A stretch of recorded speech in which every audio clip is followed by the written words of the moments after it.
Thanks everyone for joining us today. As Lenny said, I'm Terry Bryant. I represent the 115th District, and part of my task today is just to take you back through a brief history of some of the issues that we've been seeing with IDES. So let's remember that we had the breach that was identified on May the 11th. I was actually the person that kind of blew the whistle on that because it was my constituent that first realized that how easy it was to breach that system. And if you'll remember, she did that with only 2 clicks. Then we kind of moved from that, or maybe even at the same time, to multiple reports of people calling the regular unemployment system as many as 150 times and not being able to get through on that system. District offices have been flooded with calls for months. People not getting through, and that's now turned into people calling concerned to their very identity and possible identity theft. Yesterday, I saw an email that was forwarded to me from a member of the other side of the aisle, from their secretary, who was basically saying that people were now calling their office crying because they don't know what to do about this possible identity theft. So remember too that there are letters that are going out to people saying that they've been approved for unemployment. Those are individuals who in, I would say 99% of the case of the calls that we're getting, they not only were not presently unemployed, but they were never unemployed. And they're also receiving bank cards with that. Two examples of those. There's a lady, a Chicago media outlet just did a story on recently that I believe she got $18,000 on her bank card. She has never been to Illinois, not been unemployed, is not unemployed right now, but as I said, she didn't even step foot in Illinois ever. And then most recently, one of my constituents is Congressman Mike Bost. Mike received a letter as well as a bank card. And so he immediately kind of, called my office, and we're telling him the same thing that we're telling this happens to immediately report it to the fraud unit. But we're finding out now that it's nearly impossible to get through to the fraud unit. And in fact, it's the same phone number. Earlier, about a month ago, 2 months ago, I guess now, the General Assembly, the Republicans began calling for an audit of IDES. We intended for that to be a special audit, but looks like the stars are aligned properly for those of us that are trying to find out some of what's going on. The Auditor General released their regular audit. Some parts of it were a follow-up audit. And in that audit, there were multiple findings that there were some serious cyber some issues with cybersecurity, so what we're asking for now is some hearings, a hearing in particular where we would perhaps have members of IDES, the governor's office, and of course I would like to have someone there from Deloitte. You may remember that I've been kind of ringing the bell and hollering about the fact that Deloitte got 2 no-bid contracts that equal $22 million. They're supposed to be managing these sites. How does one get a no-bid contract? How did they get 2 equaling $22 million? I have some other questions on who's fixing the cyber security problems at IDES. What is Deloitte responsible for? What is the governor's office responsible for? Because let's face it, he can push the blame off on anyone that he wants to push the blame off, but the buck stops with the governor's office and with those who are in power. We've now had a new director for IDES for several weeks. So the ability for her to get her feet wet in that agency, I understand. But these are trying times that we're in, and so we need to have some answers, and hopefully that would be accomplished with a special hearing. So far, the governor's office has been to delegitimize questions, or to blame President Trump for the issues, or to basically say that that it's not as big a problem as people are making out. So I'm calling on the governor to stop shifting blame, take responsibility for his agency, and call us back to special session. and let's have, if at the very least, let's have some real substantive committee hearings on this issue. And I will pass it over now to Representative Tim Butler. Thank you, Terry. My name is Tim Butler. I am a state representative from the 87th District. I live in Springfield. I'm here today in my Stratton office building. This issue has been going on now for 4 months since the governor shut down Illinois with his first executive order back on March 20th. We've seen so many people lose their jobs, so many people become unemployed over the last 4 months, and the federal government stepped up to provide extra benefits for these people. And the governor has continued to shift blame to the federal government, as Terry said, and not taking responsibility for the immense failures of the Department of Employment Security. I've been able to be involved as a public servant for a long time now, for almost 30 years, being involved as a staff person and now in this position. I have never in my career seen a failure of a government agency like we've seen with the Illinois Department of Employment Security. This is an absolute travesty what has happened. I was talking to a constituent last night who's waited for months to try to get something resolved from the Illinois Department of Employment Security. Yesterday, my office forwarded 20 of our constituents from the 87th District onto the department and onto the governor's office, people who have not received any information back, people who have fraudulently gotten cards.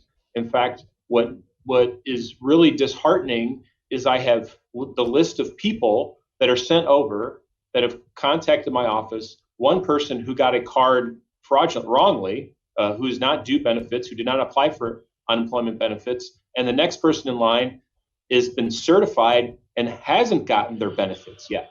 So it's amazing to think that we're sending money out to people who are not eligible, and the people who are eligible are not receiving their benefits. It's absolutely astounding, and the governor needs to own up to this. I think all of us believe that we need hearings on this matter, and we need hearings today. We don't need another audit. There was just an audit that came out for the last few years for the department. We need to have hearings, public hearings, where the public and the media is engaged in there, and members of the General Assembly are able to ask questions directly of the brand new acting director of the agency, of people from the governor's office, of his top people who are responsible for this program, and to bring in entities, private entities such as Deloitte, such as Key Bank, who are putting out these cards. We need to get questions answered today. These constituents that are contacting us, and Terry made a really good point, the governor has deflected blame.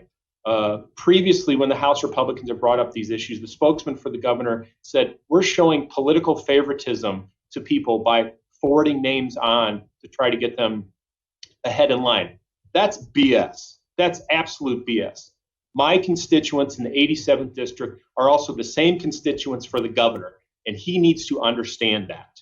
These are people in Illinois who are suffering, who, while the governor complains he doesn't get his phone calls returned from a federal agency, his own agencies aren't returning phone calls to the people that he represents and the people that I represent. And that's a complete travesty. We need to do better with the Department of Employment Security. It has gone on for well too long that this is a problem. I have a constituent who's been trying to get answers since May for 2 months now. He's talked to a couple people. They don't give him the information. He's trying to get logged on properly, and they don't help him with his log on. The last time he spoke to someone at IDES, he was told not to call our office again. So the governor's office people are telling my constituents not to contact me. And I'm furious about that. I really am. This is, as I said earlier, in my years, this is the worst that I've ever seen any government agency operate. And we're talking millions upon millions upon millions of dollars that we have no accounting for. And the governor continues to shift blame. We need hearings. We need them today. We need to get to the bottom of this, but more so, the people that are due benefits, who are struggling, who are calling our office and crying, who have tried hundreds of times to get through to this agency, They need the benefits that they are due so they can continue to live and continue to be able to, hopefully look for a job in the future, but also to be able to pay the bills that are sitting there in front of them. I called the hotline this morning at 6:06 this morning. Luckily, I was able to get through, but the bureaucracy just in the unmanned hotline that you have to just keep punching numbers and you go into layer upon layer upon layer of questions is tremendously confusing. These people our constituents need to talk to people directly. They don't need to keep punching numbers into a phone system and get nothing back to them. We need to do better. The General Assembly, Speaker Madigan, President Harmon, you guys need to step up and call for hearings today, because we know that your members are mad about this as well, just as we are, and we need to get to the bottom of it. With that, I'll turn it over to the representative from the 65th District, Dan Ugasti. Thanks, Tim. Appreciate it. Good morning. I'm Dan Ugasti, State Representative from the 65th District. This includes portions of Kane and McHenry County. I'm here today with my colleagues to ask that we start holding hearings, but as well as to demand action from Governor Pritzker about the recent fraud claims stemming from the Illinois Department of Employment Security. This agency is no stranger to problems, but this week's news about what has been this week's reported news about what has been going on for weeks at the Illinois Department of Employment Security has added another very serious problem to the pile, one which has affected thousands of Illinois residents. Since this pandemic started, IDES hasn't been able to adequately handle the unemployment claims it's received. It's faced a security breach and now has wrongly sent unemployment benefits to Illinois residents that never applied for them. It has been one problem after the next, with little or no relief for Illinois residents who have made claims, as you've heard the prior two representatives speak about in detail. And now we have those who are worried that their personal information and identities have been compromised, and they can't get any answers. I have heard from constituents who have received a key bank debit card, and they have not applied for it, nor have they applied for unemployment benefits of any type. In fact, I have personal experience with this. Unfortunately, earlier this month, we had to bury my mother-in-law. The day of her funeral, the day we got home, my wife, upon arriving at home with myself and my father-in-law who lives with us, went to the mailbox. And she got the mail and we came inside, and there was an envelope addressed to my mother-in-law. And she opened that envelope, and what was in it? This, a key bank debit card for my mother-in-law for unemployment benefits. I can guarantee you my mother-in-law did not apply for this. The woman did not know how to use a computer. At the end of her life, she wasn't able to write, and she had been in a nursing home for 3.5 years. So as instructed, like every other Illinois citizen, I called the Illinois Department of Employment Security. Of course, I have to admit, I didn't call them that day. I didn't even call them the next day, but I called them the day after. That was July 13th, 2020, 11 days ago. I'm still waiting for a call back. I left a message, I left information. I have not heard from the Illinois Department of Employment Security. I have constituents who have told me they have been trying to reach them for months and have no answers and have no benefits. This is a very, very serious problem. Most recently, a lot of the fraud reports I've received in my state office have been from senior citizens, some of our most vulnerable citizens. They, like many others, cannot get through to IDES to even report the fraud and tell them what is going on and find out about their own personal information and whether something's been compromised and what they have to do. They're hearing about it in the news, they're hearing about it from us, about how to go about it, but IDES has not answered. IDES is broken. The time for excuses is over. The governor must take action. We, as a Republican caucus, have been asking the governor to work with us on this issue since late March, since it first came to our attention. He refused. So we asked him to fix it alone. He has not done the job. This isn't a problem created by the prior administration. This isn't a problem created by the federal government. It's an Illinois problem in an agency you control, Mr. Governor. You alone have decided how this shutdown will proceed. You had to have known how many Illinoisans it was going to throw out of work, and you have control over the IDES response. You need to fix it now. Mr. Governor, it's the time now is to take action, and because the people of the state of Illinois, they deserve far better. I'll take questions later with everyone else, and I'd like to welcome Congressman Rodney Davis, who has agreed to join us today. Congressman? Hey, thank you, Representative Ugasti. Thank you, Representative Butler and Representative Bryant, for sharing your stories.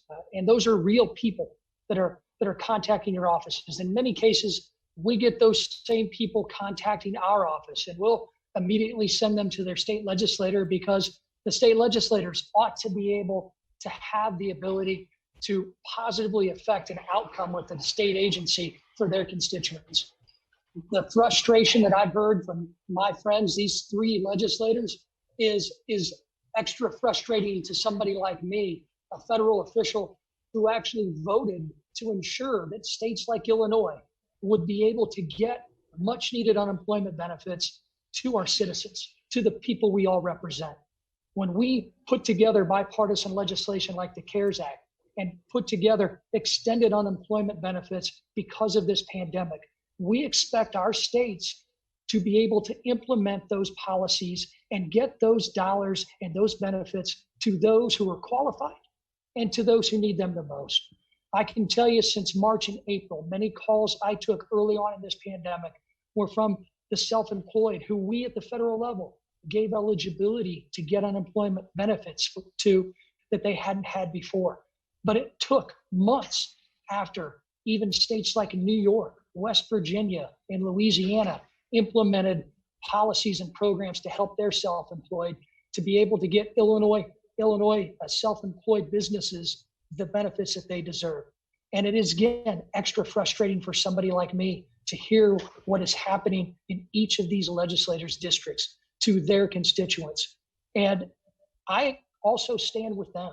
I stand with them to ask the Illinois General Assembly to use your oversight responsibility, do what is right, get these questions answered. And it's up to the Democrats. They have super majorities in the Illinois House and the Illinois Senate. But this should not be a partisan issue. This should be bipartisan anger at what is happening at the Illinois Department of Employment Security. Answers are needed, not just at the state level. I'm going to take this information that we're getting today, and I'm going to ask our federal government, our House officers, to actually utilize our oversight responsibility, because many of those dollars that are on those key cards, like the one Representative Ugasti had erroneously sent to his mother-in-law, are federal dollars. Somebody needs to be held accountable. We need to know what's going on, and we need answers, Governor Pritzker.